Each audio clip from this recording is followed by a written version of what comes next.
Hi guys, welcome back to my channel. My name is Louisa. If you're new, don't forget to subscribe, and if you're coming back, welcome back. As you can probably guess, if you have been keeping up with my channel, I have moved house and I now have a private, dedicated office/studio space, which is brilliant, fantastic. I'm extremely happy. And yeah, I don't have to deal with housemates at all. I have also officially finished my second year of psychology undergraduate, so I've got one more year left and then probably honours, which is like another year and a half, and then hopefully masters, which is another 2 years. So I'm nowhere near finished, but still, I handed in my assignments and I sat my exam in the middle of moving house, so thank you God for getting me through that particular episode.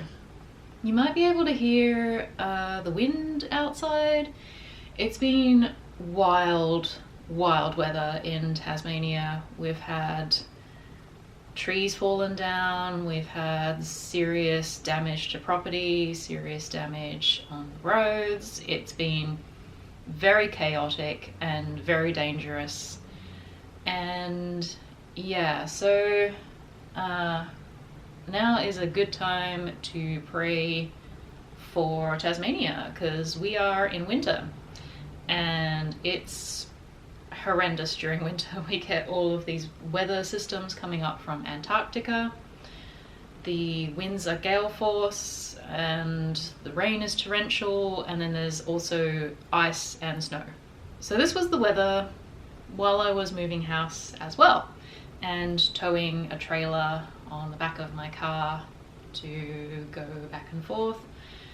But we got through it, and big thanks to the folks that helped me out.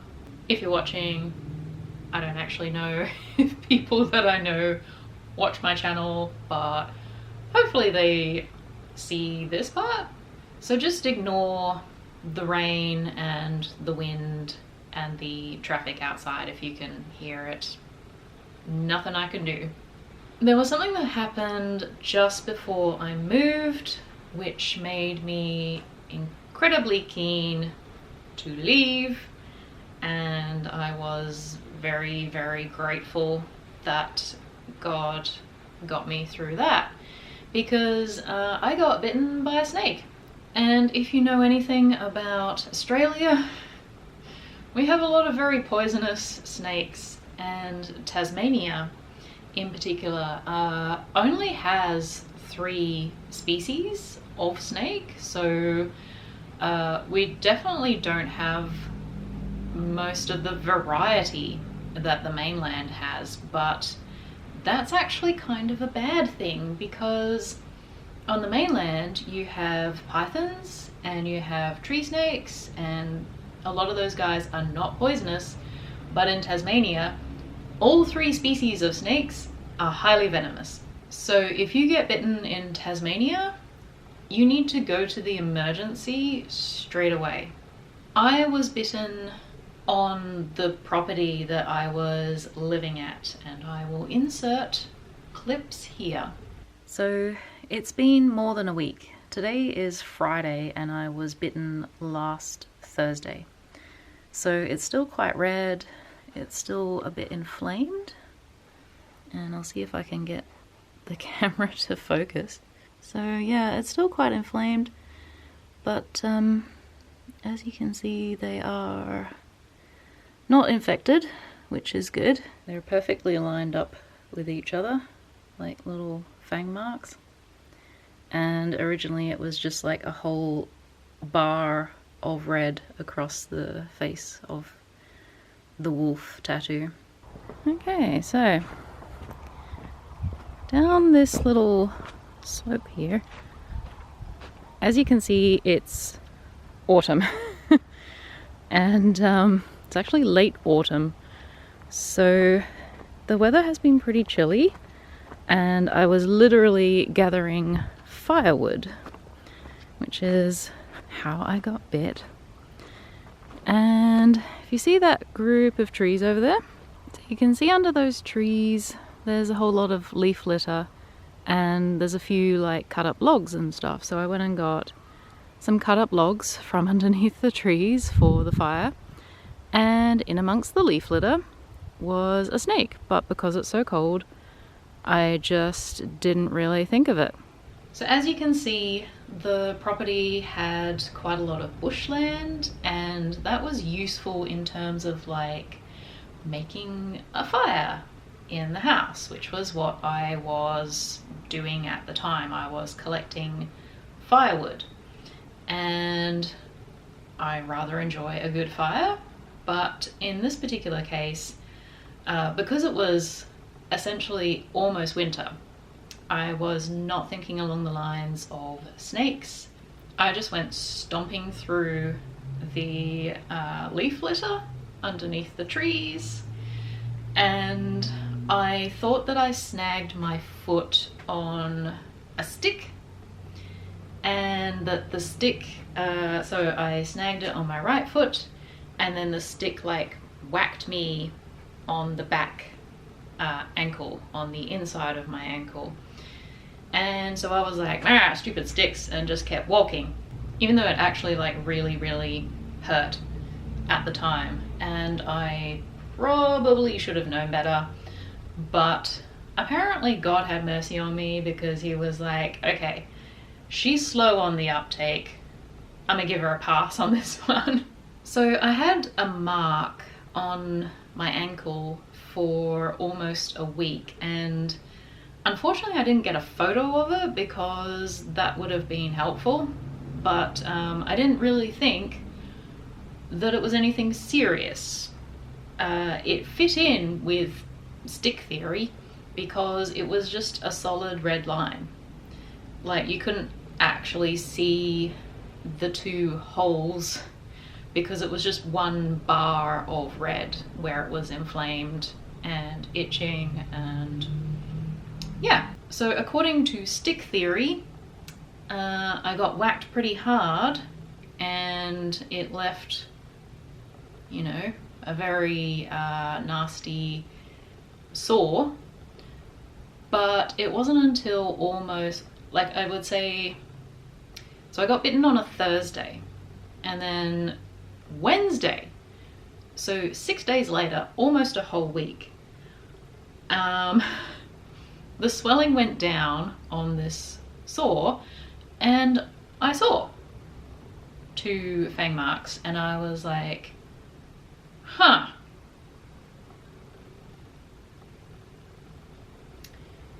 Yeah. So I had been sick.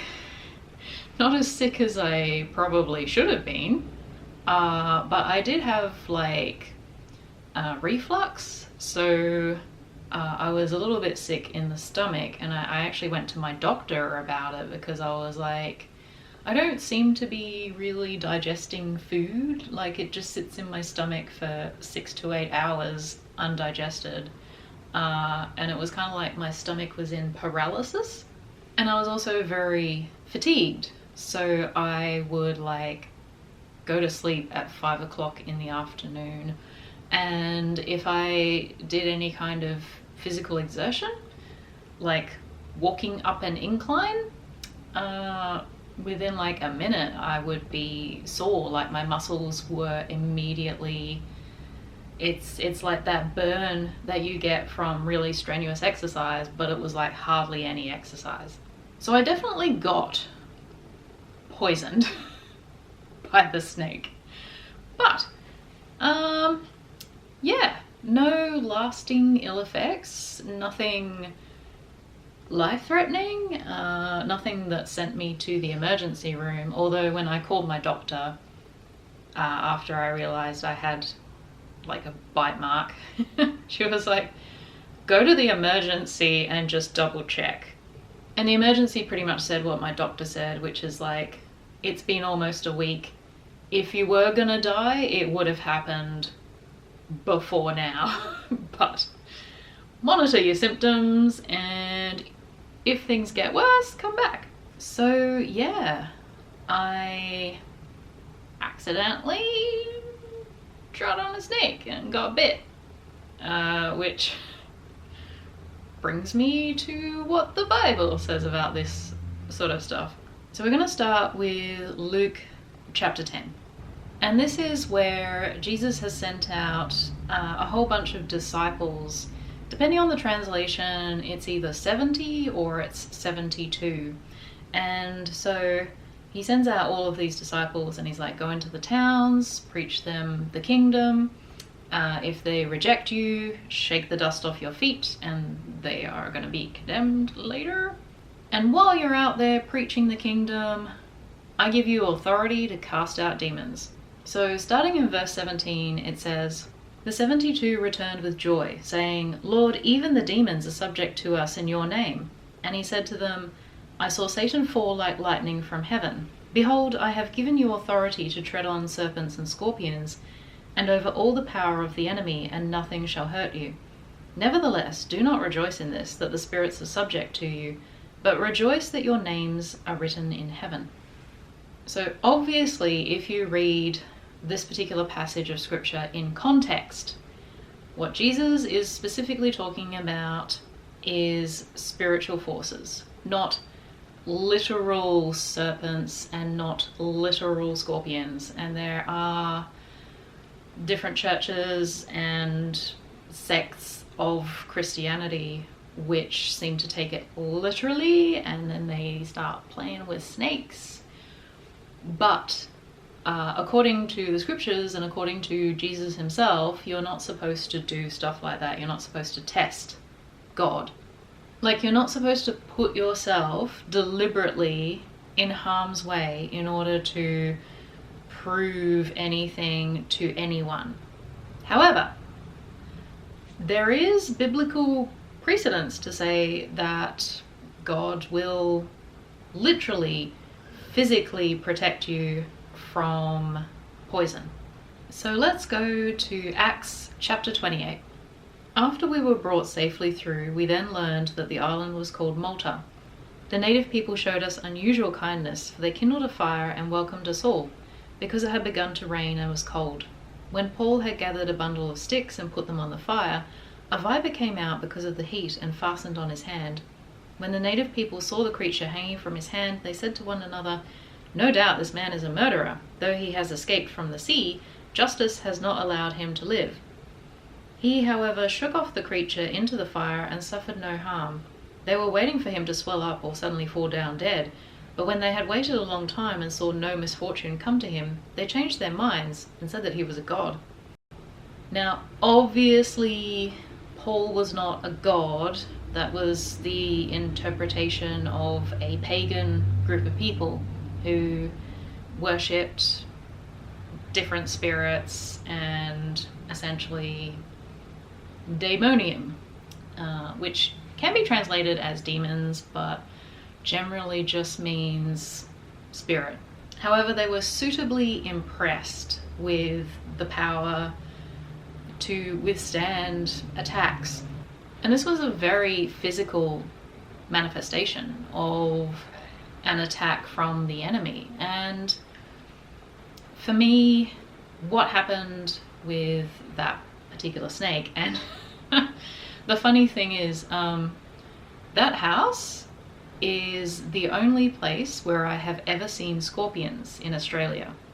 Like, I'm 40 and I have never seen a scorpion until I moved into that house, and I saw 3. And I didn't even know that Australia had scorpions until I saw them in that house, and I was like, we have scorpions? So fun fact, Australia has scorpions. They're not particularly poisonous. They're really, really tiny. The ones that I saw were like maybe an inch in length, or 2 centimeters if you're Australian and you use metric. So I saw 3. There were 2 that were in my ensuite and 1 that was on the kitchen bench. And unfortunately I don't have any photos because I was like, ah! And just like squished them immediately.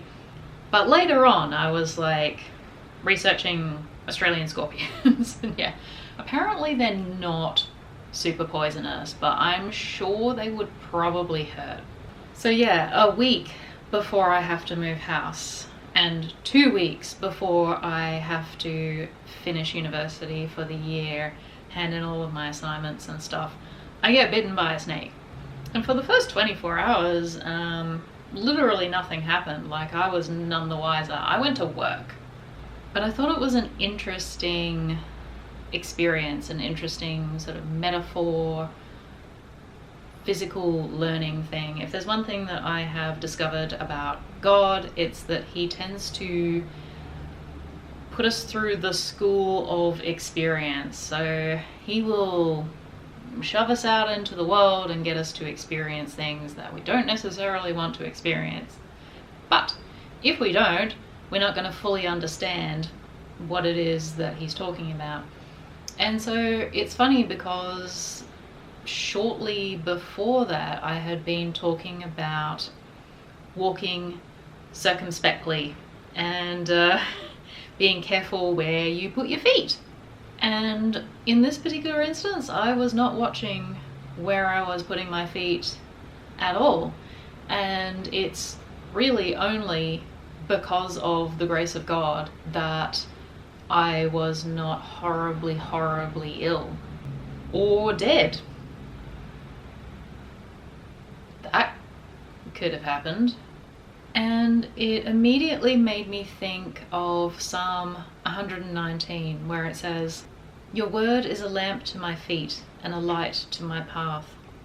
Living in that particular location, not necessarily like anything to do with the people that I rented off or anything like that, but you know, the housemate that I had in my house, literally like a scorpion in the house. And the nearby town, kind of municipal area that I was in, kind of like a pit of vipers.